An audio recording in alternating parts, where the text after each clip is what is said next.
Hi guys, hope you're all doing well. I just wanted to hop on and do a quick video for you to chat a little bit about the coffee club, the traveler's notebook and the Faithdex cards, and just to kind of explain to you what it is.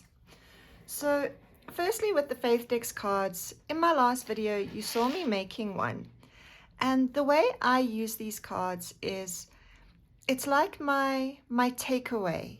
What did I take away from that study? What stood out for me the most?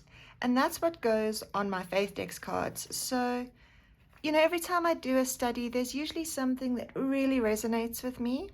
And those are the things that I like to capture on my Faithdex cards. So this was from the Kind and Gentle Spirit, Quiet and Gentle Spirits. So you can see I made a little pocket. And it's not what you do, it's who you are. This was from The Beauty of Holiness.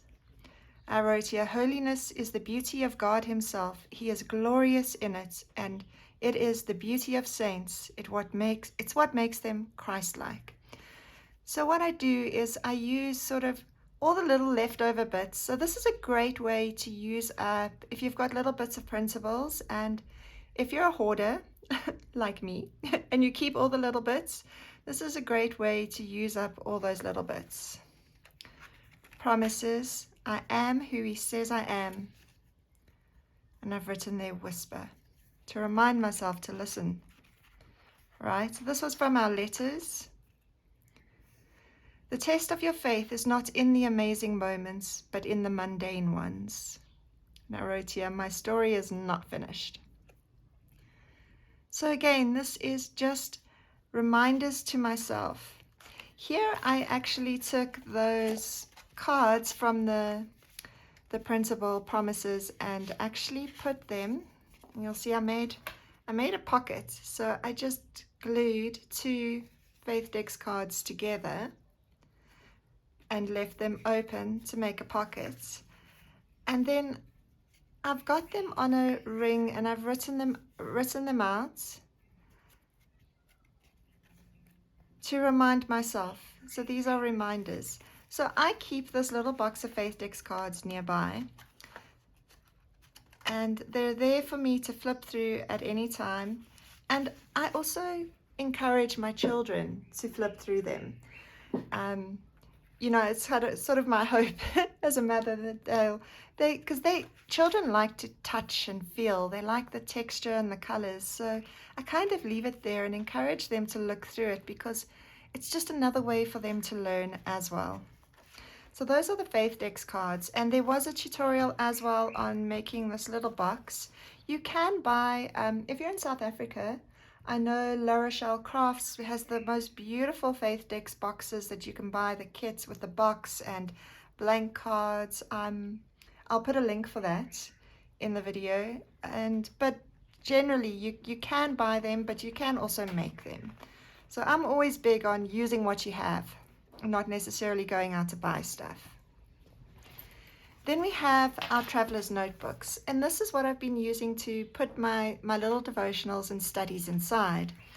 And I have to tell you, when I write these, it's so much in my heart to share God with you and God's word with you, and I see it as such a privilege to be able to share with you. And I pray quite a lot with each one, and God teaches me so much with each one, because I don't want to be that person that just releases a pretty something once a month because I need to put something out. I want it to be something that's been prayed about, prayed through, and something that if it just touches one heart, I'm happy. But this is how I've been keeping them together. And this was a pre-made traveler's notebook that I bought, but you can also make them. Again, you can make or you can buy them, and it doesn't have to be in a traveler's notebook. You can use any notebook. So you can see I kind of scribble and I highlight, I make extra notes, and then I kind of just label each one. So I use a tab and I've written Gentle Spirits so that I've got them labeled. I write out some of the scriptures, any extra notes that I make for myself.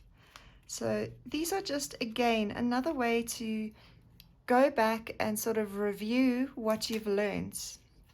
I love going through these traveler's notebooks at the end of each year and just reviewing what I've seen and what I've learned. And so you can see I also use a lot of my washi tapes in my traveler's notebooks, and highlighting and stickers, and because more is more.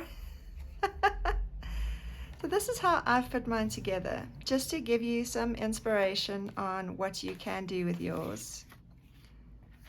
There's the little bookmark that I made from the Gentle Spirit one. So you can see all the extra notes that I make for myself. And I encourage you to use these devotions as a springboard, as a diving board to dig deeper into the Word. And I love hearing what you guys get from this, and if you learn something new or your input. I love hearing back from you guys. And I know sometimes it takes me a while to respond, depending on whether or not we have electricity, whether it's load shedding or not in South Africa, but I do respond eventually. So you can see how I put my notes together. But I wanted to show you one of my friend's traveler's notebooks. So this is her notebook, and what she's done is she hasn't got into each study yet. So she's been preparing her studies, meaning that if you don't feel like you have to have completed each study every month. So what she's done is she's cut them out. She's actually cut them out completely and stuck them onto the pages, and then left herself space for notes. So she says she feels that if it's cut out and stuck in, then she feels more comfortable being able to pick up the notebook and sit and work because it's all ready and waiting for her. Whereas when you just print it and you put it one side, it either just, the pile grows and grows and grows, and then you see this big pile of stuff that you haven't done and you feel like you should do it, and then you stress because you haven't, and then you feel guilty, and then you never do it. I don't know if anyone else experiences that, but so this is her solution to that. She doesn't want to overdo things. She wants her study to be a joy, not something she feels pressured to do.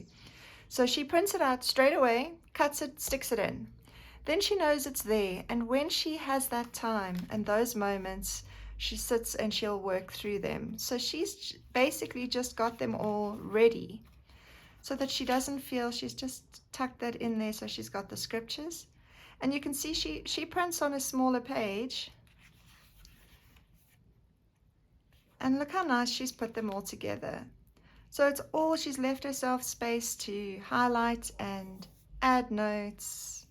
I just love how she's done this. I love the way that she's put it together in such a way that she can pick it up and journal in it because it's ready and waiting to be journaled in, without feeling stressed or under pressure that she's behind, if that makes sense. So I just wanted to encourage you, however you choose to do your studies, not just mine, but any Bible studies that you're doing, however you choose to do them, I just want to encourage you to always put God first, put Christ first, and know that it's a springboard.